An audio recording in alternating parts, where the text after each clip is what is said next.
Hi everyone, I'm Nicolai Tangen, the CEO of the Norwegian Sovereign Wealth Fund, and today I'm in Switzerland and in really, really good company because I am at Givaudan, the world leader in flavors and tastes and smells and all these fantastic things which surround us. And I'm here with Gilles Andrier, who has been the CEO for 20 years, and warm welcome. Thank you, and warm welcome to Switzerland and to Givaudan, and here in Kemptal. Wonderful. And it's kind of incredible to be here at your R&D center, the center of the world's smell and taste. So let's kick off. What is Givaudan in brief? What do they do? What do you do? I can say it in different ways. We make the world taste and smell very good. But we really thought about our purpose a little while ago, and we wanted to expand beyond just the world of fragrances and flavors. So the way we express what we do and what we are meant to do is to make consumers happier and healthier, which gives us a broader perspective on what we could do for them beyond the taste and smell. Why is smell and taste so important in connecting people? Because we are animals in the first place. Totally. Yeah, just something which is interesting, which is for me always, even after 21 years as CEO, 32 years at Givaudan, I'm still amazed by how, this business is magic. So in the first place, for example, in your body, in our bodies, we have 2,000 receptors, and you actually have 500, so a quarter of them, which are only dedicated to taste and smell. So it's basically the surviving kit in the first place. Yes, it's to have a pleasant life, to smell beautiful things and so forth, but in the first place, it has basically where it's a survival kit. It's about, bitterness is poison, foul is not good for you, but at the same time, sweet is calories, is better for you. It's about energy. So it's all those things that obviously is at the core of consumers. And obviously we are dealing with memories because the body is designed in such a way that it has such a connection with the emotions, with the memories, and it's actually the fastest way to go from the senses to the memory, and that's why those things are being so linked. So that's the beauty of our business, and that's the cornerstone of what we do. Well, you do many things, and there are many ways to kind of get into this, but I'd just love to kick off with the creative process when you develop a new smell. First of all, who do you create it for? So we are in a B2B business. Obviously, Givaudan is not a brand in itself where you will find Givaudan on the shelf.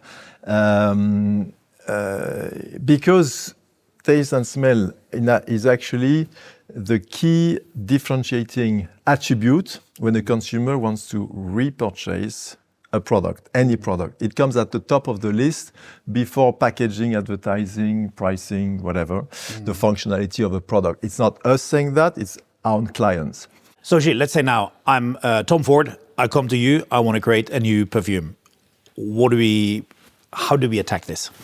So basically that's what's called a brief. So you're going to issue a brief. You are the product manager, the marketing director of Tom Ford at Estée Lauder, and you're going to issue a brief, and you're going to brief us, but alongside other fragrance houses, because it's a competitive brief, and you want to get the best out of the creativity of a broad range of perfumers. So that's how you go about it.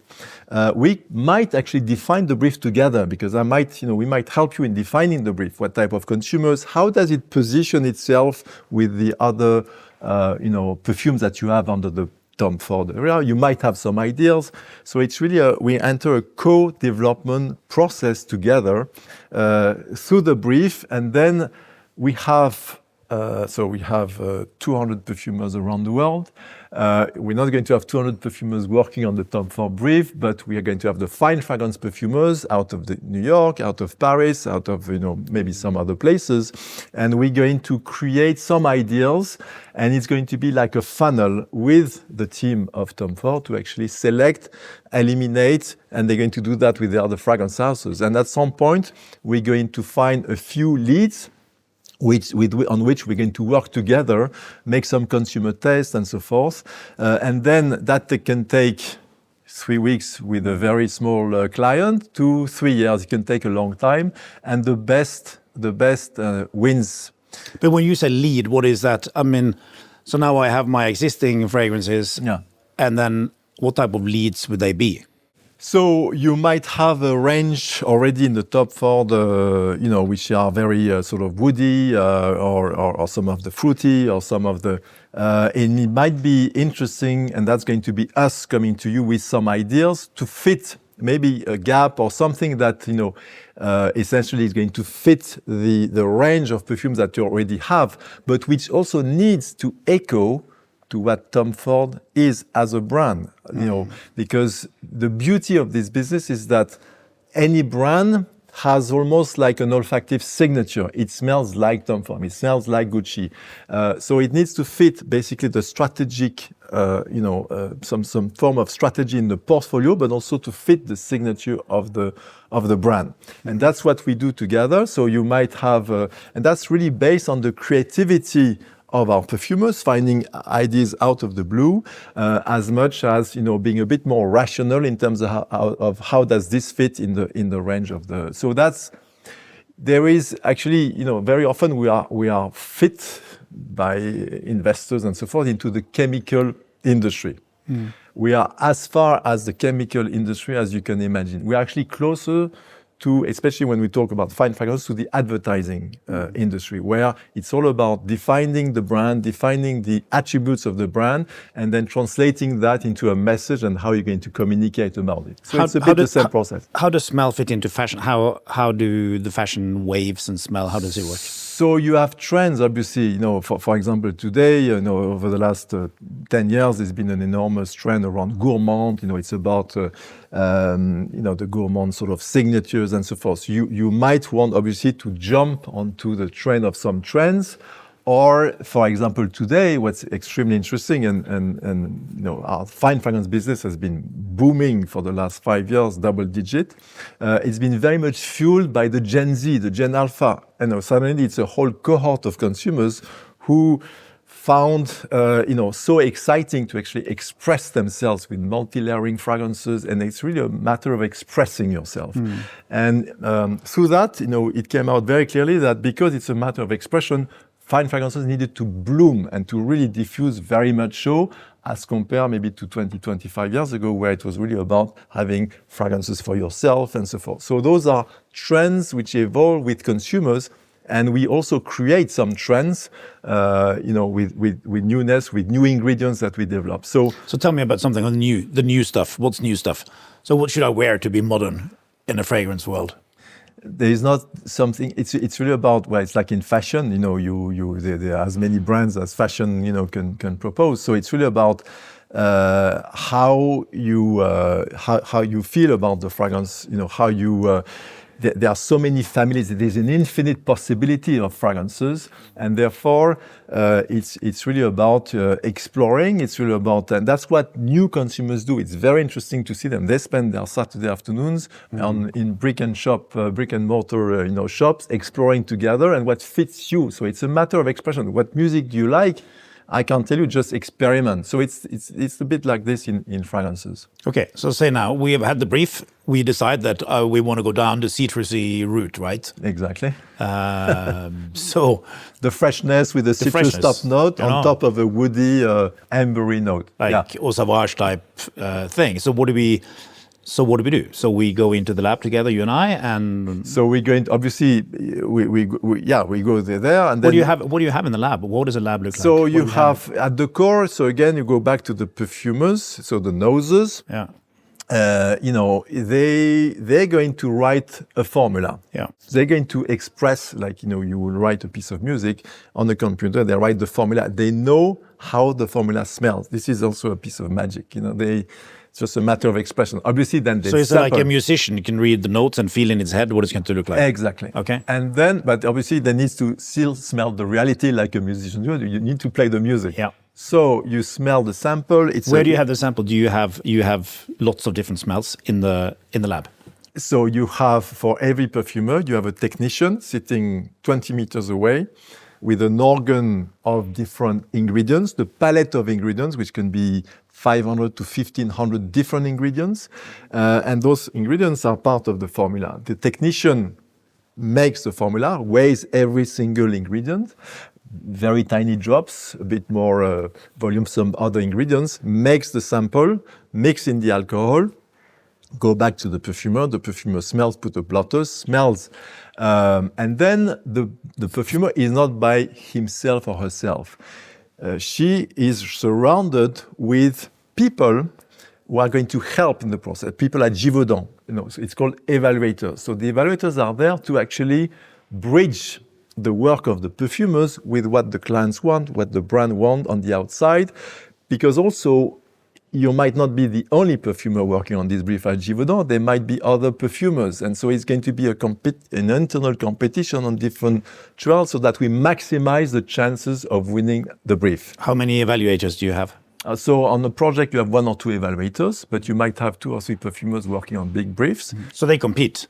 They compete, but at some point... Is it friendly competition? Or? It's a very friendly competition because it's a teamwork where at the end of the day, you have an interest into your perfumer partner to win because we have incentive plans, we have not. So basically the way it's designed is that there is interest that we all win together. Obviously, the perfumer wins might be a bit prouder than the one who has just participated in the briefs. But so here we have. So we now have a bottle, we got the stuff in there, we love it, the evaluators like it. What do you do then?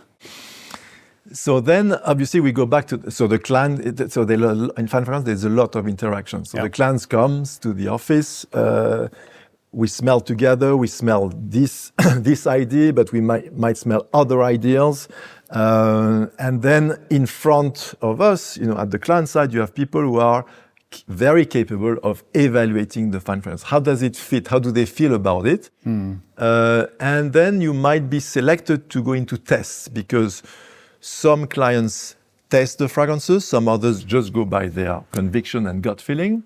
But essentially, you might go into a consumer test. And therefore, it's 100, for example, consumers on which we're going to present the fragrances in different countries, and you're going to test those ideas against benchmarks, which are testing very well. So that's a comforting way of saying maybe that's going to be potentially a success.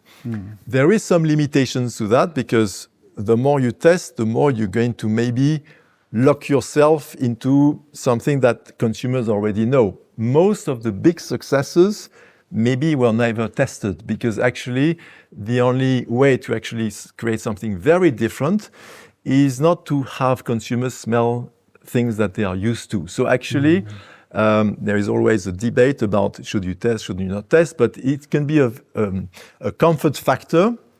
You can have things which actually don't test very well, but we are going to be huge successes. So you have a lot of paradoxes. But that's do we tend to like more the stuff we already know? Exactly. Okay. How predictable is it? So now we have something. How often are you really able to predict the success of a product?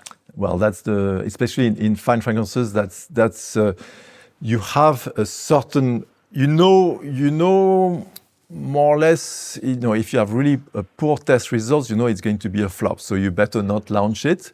But it's not because you're testing very well that it's going to be a huge success. So because there are other elements, you need to have the right packaging, the right mix, the right advertising. So there is a certain form of predictability.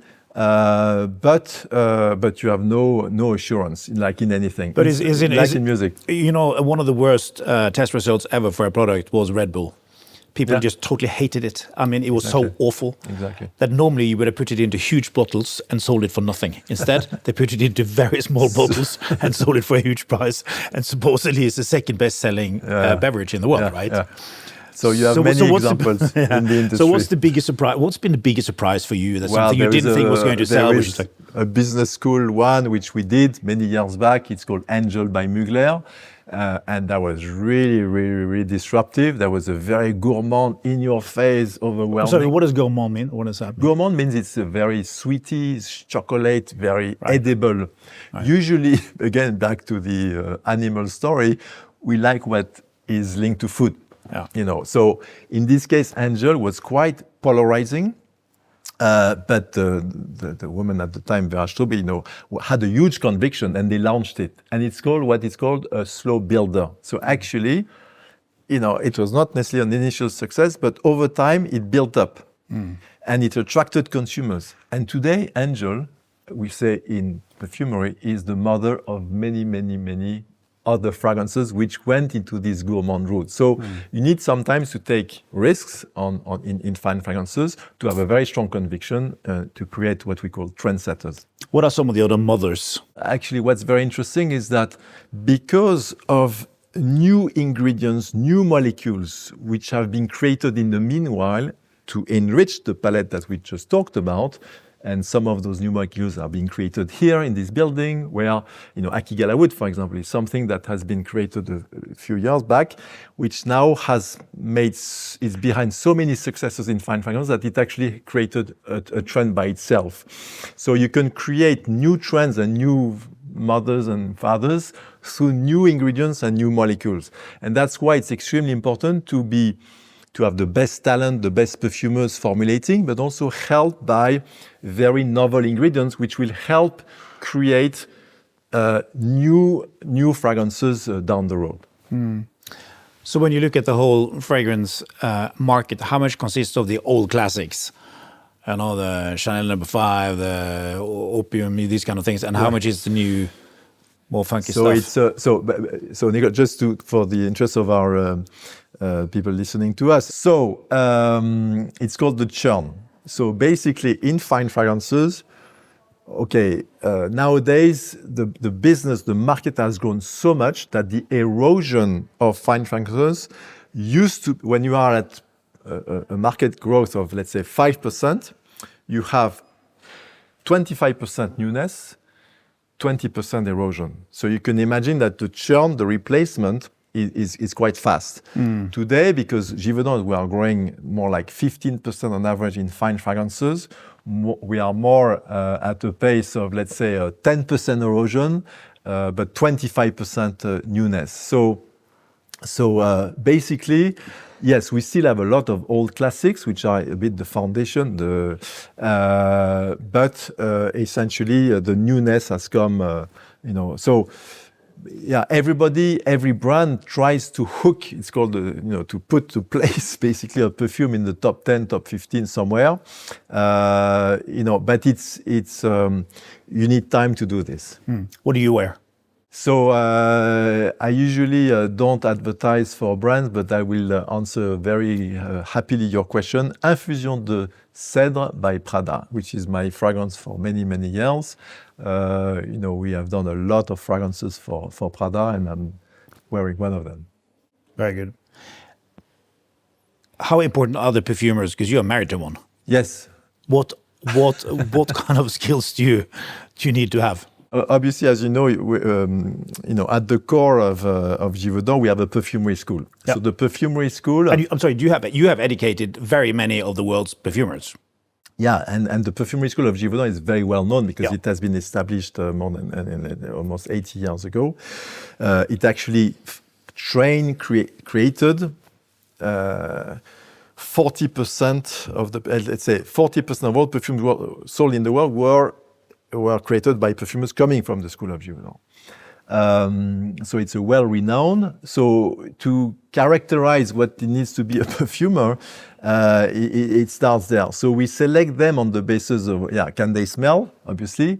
But this magic about the nose, everybody has more or less a good nose. I mean, but the difference between... Well, you say that. You have super tasters, right? You have people with... Yeah. Well, it's the accuracy. It's like the perfect ear, maybe, and so forth. But even if you have the perfect ear, does it make you a Mozart? I don't know.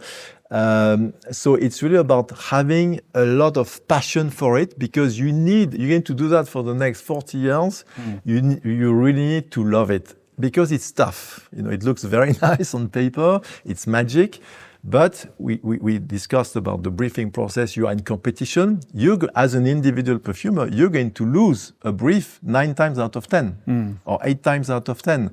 So you have a lot of deceptions, you have a lot of setbacks, and you need to grab all your confidence to go on the next brief and to be continuously creative. So resilience, persistence is extremely important. Then obviously having this creativity, this generation of new ideas and so forth is obviously extremely important. So that's how we select them. It's in the first place in the resilience, the persistence. That's the most important attribute. Okay, let's move on to flavors. Flavors. So it's more or less the same business, but the application is different. So what we described about fine fragrances, but then obviously fragrances going into home care, into personal care, into hair care. It's the same process, the same briefing, the same skill set. And then you have the same for flavors, where the application would be beverage, would be food, would be sweets, because most of the time, yes, the food provides a lot of taste, but because of the sort of the fact that you have packaged food and so forth, a lot of what we call the volatiles, the top notes, disappear in the process. You need to put back some of those top notes, those flavors, which are going to create the really fresh strawberry that you expect from a year ago. And when you say top notes? The top notes, it's really the profile. When you smell, so you have top notes, middle notes, dry downs. That's in perfumery. Well, in flavors, when you eat something, most of what you experience in the taste are actually the top notes, the volatiles. You don't chew your whatever you have to eat for hours. So actually, the impact of flavors is a few seconds, a few minutes. So it's really about the first impact. When you peel an orange, when you smell an orange, it's the top note, all those volatiles which comes to you. Then you have. Then you experience sweetness and so forth over time. But the big difference between flavor and fragrance is that in fragrance, you have the top notes, but then when you have a perfume, you're going to wear it maybe for a few hours. So you expect the dry downs, the smells continuing to diffuse over time. In flavors, it's basically the impact is very short at the beginning. So that's why. What are some of the famous flavors that you have made that we eat and experience every day? We don't quote them. We don't name them. We are public. Because the client relationships are secret. Exactly. But if you had to do one or two? If I had to do one or two? If you had to tell me one or two? Okay, I can tell you one. I can tell you one because they allow us, it's a long story. It dates back, very interesting, because it was a true innovation, Snapple in the US. It was a whole range. It's 4 window cleaners in the early 2000s, basically, who actually decided to launch a new beverage way of to really innovate on the side of CSD, carbonated soft drinks. And it was really about having this sort of very natural beverage based on tea and so forth. The whole Snapple range, we did that. So that's one example where you come with the full, and it's an interesting example because it was not just the flavor, it was really the full combination of juice with a bit of flavor diluted in water, and that was really a new way of consuming beverage. So that would be one example, but you have flavors going into, at the other end of the spectrum. For example, all the work that we do on plant-based proteins, the replacement of dairy proteins with plant-based proteins for vegetarians, you need to have basically something which is going to taste like dairy, and you're adding some flavors which are going to give the richness. So those things would be flavors which are going to enhance that. But we do other things which are very interesting, which relate to health. We all know that sugar, salt, and fat is not good, or at least the excess of it. And therefore, the minute our clients are removing salt, sugar, fat, or adding functional vitamins, functional things, you need, again, we are animals. Intellectually, you should not eat sugar and salt and so forth, but your belly is going to overtake whatever decisions you have taken to eat healthy food. So meaning that you experience that. So if it doesn't taste good, you're not going to do it a second time. So that's why the taste is extremely important. That's what we work on with flavors, with what we call taste modulators to mimic, for example, the sweetness, the saltiness, or to reduce the bitterness. And that's what we do in taste solutions. So it goes beyond flavors. Absolutely. You talked about the top notes. What are the other things that you feel when you eat something that you are working on? The taste buds. So the taste, the top notes. But bitterness, sweetness, saltiness, umami, kokumi, the edibility thing. That's all the thing we work on. When you have configured this for a client, how long do the contracts typically work for? So that goes back a bit to both fragrances and flavors, you know. So we just won our fine fragrance Tom Ford brief. We just won a Snapple one. That's a bit the beauty of our business model. Because you briefed us, but along with other houses, actually we worked for free for you. All of that is for free. We actually did the whole job. We developed the whole formula. It may have lasted 2 or 3 years. The formula is finished. You decide it's this one. We have worked for free. But now I have to start to pay. Yeah, but the first point is because we work for free, we have the IP on the formula. We own the formula. Okay. The formula is not patented. IP being intellectual property. Yes. Yeah. Yes. So you cannot patent a formula, but we own the secret of the formula. We own the right to do the business and to produce this formula for you. Yeah. So there is no such a thing as royalty. We don't need the royalties. It's just because we manufacture the fragrance or the flavor, we're going to basically sell it to you with a certain profit, which is going to pay for the expenses to have worked on the briefs and maybe the other briefs that you might be issuing the next time. So that's how it works. So we supply the flavor or the fragrance as long as your product is on the shelf. Now, one of the reasons why we love Givaudan is that what you produce is a small portion of the cost of the client. Yeah. How big and small is it? So it's roughly on average 4 to 5% of the cost of goods sold on fragrances. Yeah. And it's 0.5%, 0.6% on flavors. So it's a very minuscule part of the cost. But the beauty is that it's also the biggest driver of liking. So we have a bit this leverage, which basically, and because it's so complex, that's also a bit the paradox that we have, is that because you have a lot of complexities, and complexities don't just lie on perfumers and flavorists. It's complexities in the whole supply chain. We supply 17,000 ingredients. We have to service our clients all around the world. So the paradox is that they outsource the most important driver of liking because it's complex. Now, we want to be individual and be special, and yet in many ways these smells and tastes become ubiquitous. They're all over the place. Just tell me about the trade-off between being special and unique and mass production. Well, it's not really I would say it's not really a conflict. I mean, yes, in the first place, as you rightly saw, because it's so critical to the success of the brand, everybody wants to be different by definition.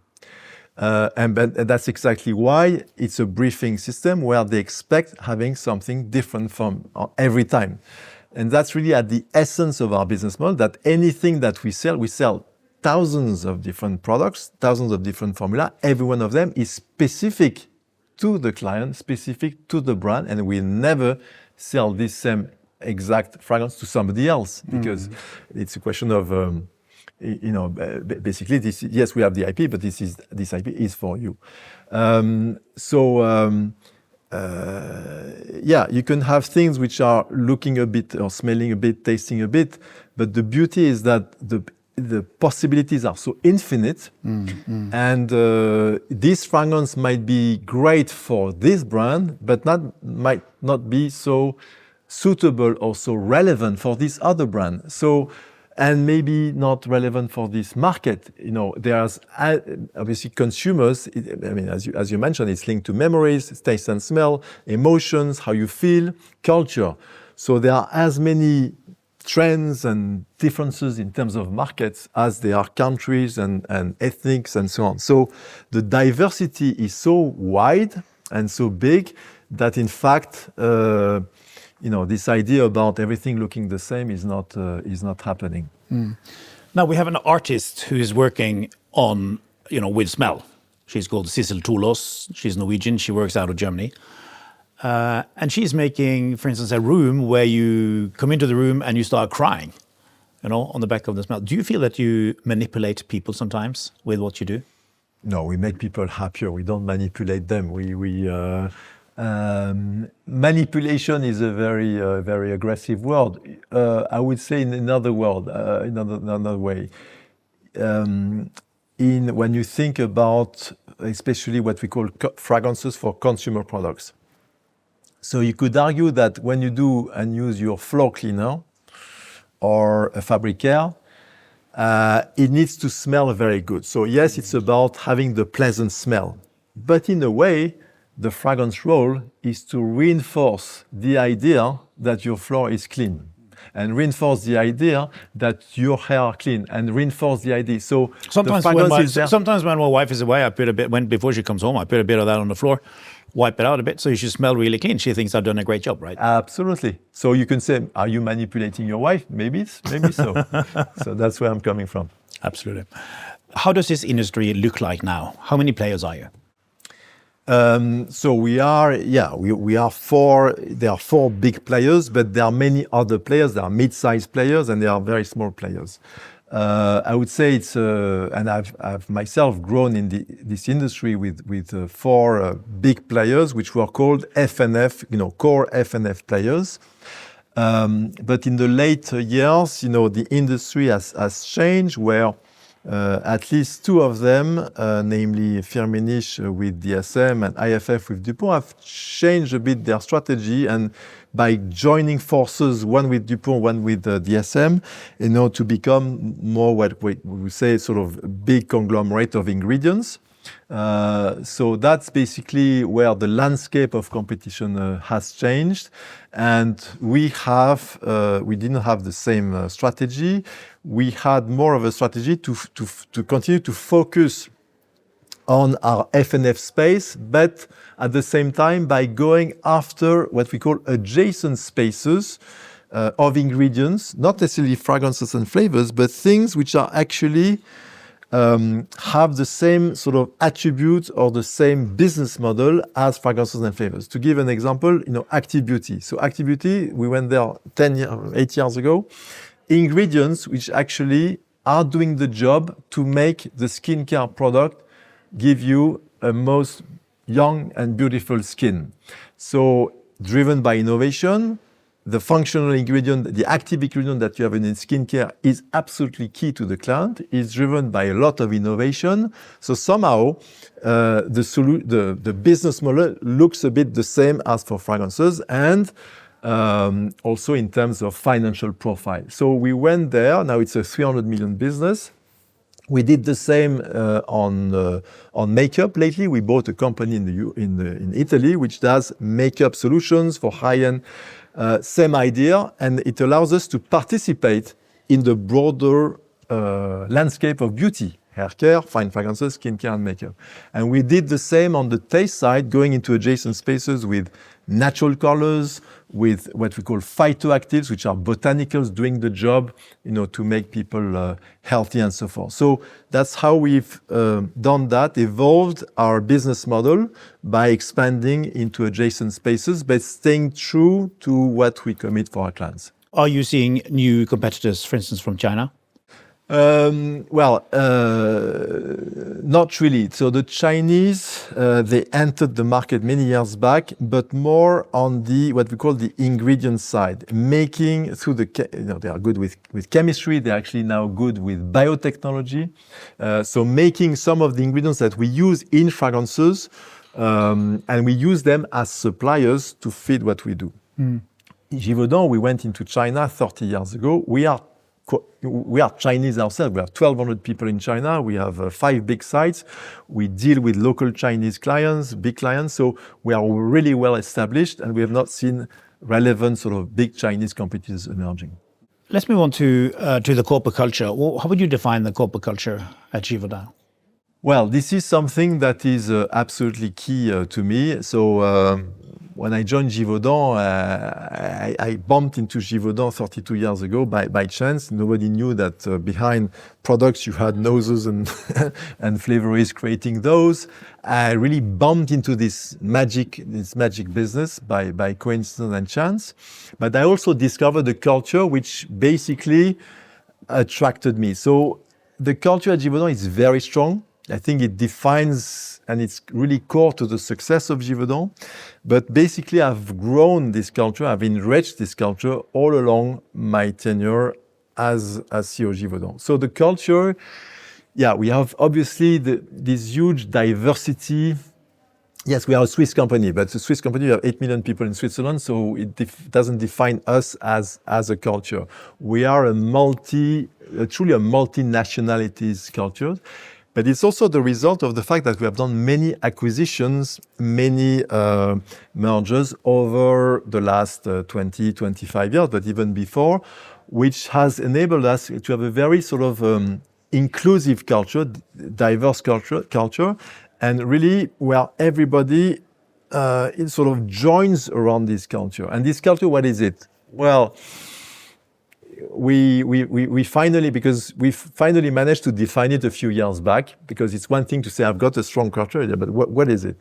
So the best way we could articulate it, where everybody felt really strong about that, is that it's almost two spheres. One is really about performance driven. We are not just because we are a stock listed company, not because we have to deliver on financials, but simply because I feel extremely obligated vis-à-vis our clients. It goes back to the business model. They are outsourcing the most important driver of liking to us. We better be up to the task. And so being performing, being challenging, being inspirational, being creative is absolutely key. And that's what makes our people passionate about and always, ready for the extra mile. So the performance, the challenging is really one part of it. The second part, which I think defines us even more so, is really what we call the heart and soul. We are a caring company. We are a human company. Not because we like saying that we are a human company, but because in the first place, that's how I would say our DNA, the magic of the DNA has evolved. And the humanity is tested every day. It's tested when you have to restructure Givaudan, you have to let go people. You say what you do you don't play tricks. You do it with caring, with humanity. So humanity is also tested when things are more difficult. In how also we relate to each other, the leadership. I'm the CEO of Givaudan. We are all very accessible. So it's really the way of being, which is part of, I would say, the magic of a culture. Always very difficult to define the magic. It defines the chemistry, but it's very strong at Givaudan. So you have been there for 20 years. So I would expect the corporate culture to reflect who you are as a person. So if I read it back to you, performance-driven, creative, caring, and accessible, aren't those characteristics that we can put on you as well? Yeah, otherwise it could not have worked for 21 years. That's what I mean. So because it takes 10 years to change a corporate culture. You've had 20 years. And so I expect this company to really reflect you as a person. Yeah, but I'm also a very humble guy. So it's not such a thing where I said I woke up one morning and said, here's going to be the culture.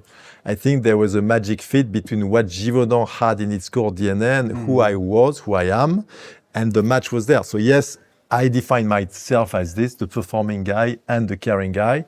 And what do you think the biggest difference between Givaudan and other companies in the same field? What do you think is the main differentiator? I cannot talk on their behalf because I've never worked for them. I compete with them.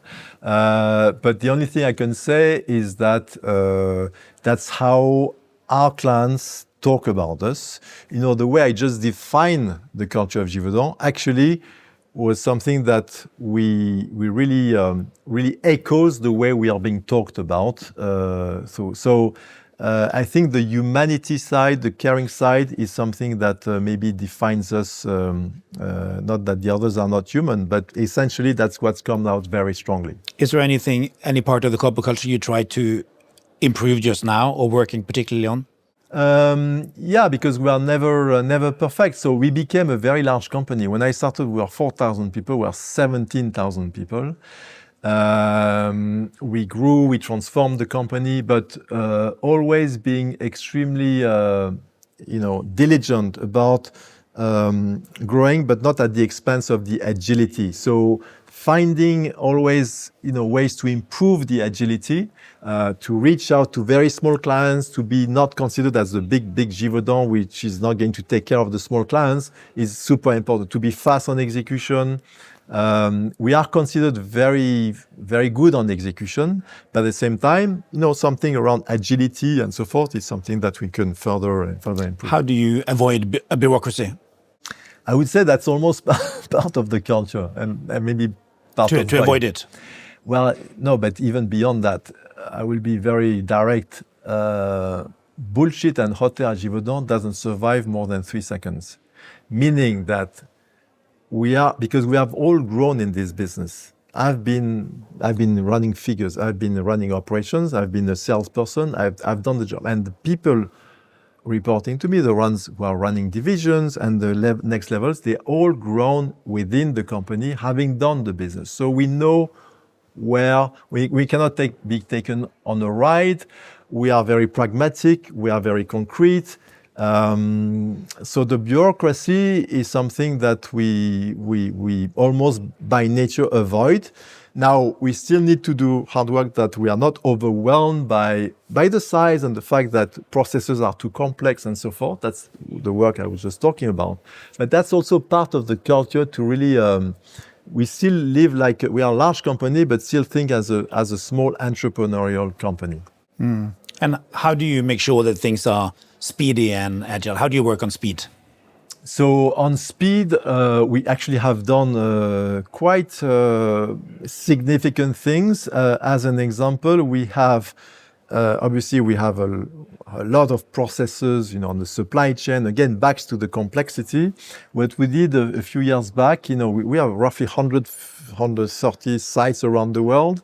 So we regrouped all our processes, all the supply chains, into 3 big shared services centers belonging to Givaudan. That's a very big, important thing. We never outsourced those. They are part of Givaudan. But that allowed us actually to be much better on execution, all those processes, how you deal with clients, how do you supply your ingredients and so forth. And that allowed us as well to apply AI, to apply digital. It's much easier to put in place technology and change things on 3 sites than compared to 130 sites. So that has really helped us, and we will continue doing that by housing even more processes. So that's part of the way we've, I think, differentiated ourselves on the execution. What are your most important leadership principles? Well, it goes back a bit, to the culture. I think it's really about back to the performing and caring. I would say that we have learned to first it's a bit the equity story that we have created. Committing on very ambitious targets always. That has really, in a way, looking backwards, always helped me, help us. That not being shy about setting ambitious targets, which look intimidating, but that's the only way you're going to get to them or close to them. And the thing is that what we have managed, we run the company with 5-year cycles, so it's been four times 5-year cycle which we've done. We have always delivered on everything that we've committed. So this is something that is really ingrained in what we do, is really to deliver on what you promise. The second thing is really about being entrepreneurs. I think finding ways to, through the innovation, I think that's extremely important, which is at the core of what we do. How does your day look like? When do you wake up? So I don't wake up at 5 a.m. like a lot of CEOs say. I can't wake up at 5 a.m. So actually I wake up many times at 5 to catch a plane. But so 7 a.m., 7:30, and I go on for the day. Usually an intense day. And how do you relax? So relaxing, I do a few things. I do a lot of sports. Cycling. Running in the past, but the knees gave up a bit, so the cycling is softer for the knees. So a lot, and that's actually, cycling for a few hours. It's very interesting because it's almost thoughts pop up as you cycle, and it's a very almost relax, meditation time on the bicycling, on the bicycle. I've got many children. I've got 6 children. So interacting with them, enjoying. I'm a very lucky guy from that standpoint. And we have a wonderful, happy family, wonderful wife. And that's also part of what I enjoy and relax. But it's tough to be a CEO for 21 years. Yeah. I know you are going to become the chairman in the same company, so that's good. But and then you were kind of traveling around Europe with a big rib, right, with your family, you know. Yeah. Driving through the Mediterranean. Yeah. It's a different type of holiday.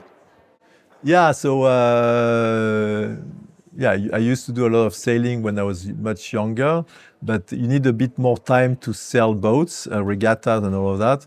So, and we love the sea with the family. So for many years, a rib is a semi-inflatable boat and going in adventure, 2 engines, putting all the kids on the boat, 1 bag each, and going from the south coast of France all the way down to Sicily, back to all the coastline and we did that 5, 6, 7 years in a row, stopping in hotels.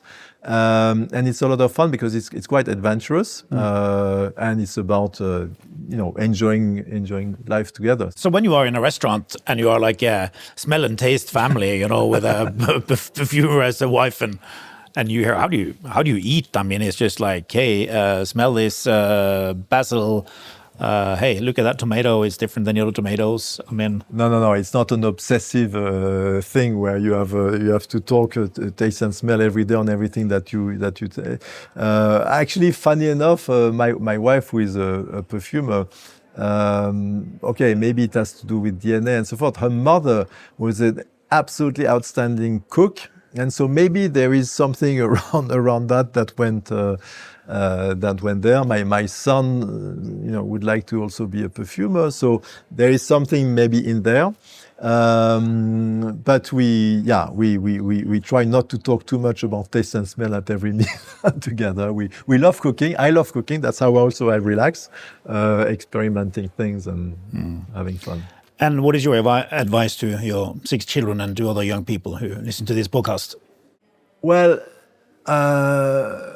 first, as I move to the chairman role, what I think I will be missing, but I will make sure that I don't miss it, by continuously be engaged, is really be engaged with people. We are in a business where I've been extremely grateful. I'm extremely grateful because this huge diversity of clients where you have to go deep into what they are doing. But in the same way with employees. And I've always been extremely, let's say, engaged by interacting, trying to give advice, but also listening to the young, to the ones who are developing at Givaudan. And the same way, I would say the same thing to my kids, which I do, which is a few things which have worked out for me. And I'm not somebody who is very much into management books and giving lectures and dogmas about what they should do and so forth. I call that find your own suit. When I became a CEO, I had 1,000 people telling me what to do as a CEO. And even though I was quite young, I really, listened, but at the same time wanted to go my own way and be confident about that and grow my own suit. So a few things and a few advice. First, don't plan your career by saying, I want to be a CEO. That's the best way not to become a CEO. And it's not a goal by itself. It has never been a goal for myself. What has been driving me is to enjoy every day of any job I was given. And having an impact rather than status or whatever things. And so I'm extremely curious. So I think that has also helped me. Curiosity is the best friend for many jobs. And I think fulfilling this curiosity allows to engage, allows to learn, allows to ask questions, but allows to listen. And I think that's another advice I would give. Third advice is, in the same way, planning your career I don't think it's the right thing to do. But at the same time, it's very important to experiment. You know, my kids, and I guess it's the case for many young people, how do I know what I want to do? Because I've never done it. So it's all about experimenting, discovering yourself by putting yourself into a situation where you're going to learn something, where you're going to learn something about you, what you like, what you don't like, or suddenly discovering other muscles. I thought I was a super shy guy. I would never be able to sell 1 kilo of anything until I said, okay, I'll go and try. And then you do it yourself, you engage, and you discover that you maybe have grown the skills. So it's about experimenting, and therefore it's about taking risks. And in my career, I've taken a lot of risks on every job, you know. Jumping into the swimming pool by not really knowing what I was going to do, but just using my trust, my confidence, and my brain, and listening to learn the job. So it's a lot about that, I think, which helps growing. But in the first place, enjoy what you do, because if you do enjoy what you do, you're going to be motivated. If you are motivated, you're going to do a good job. It's going to show, and you're going to grow.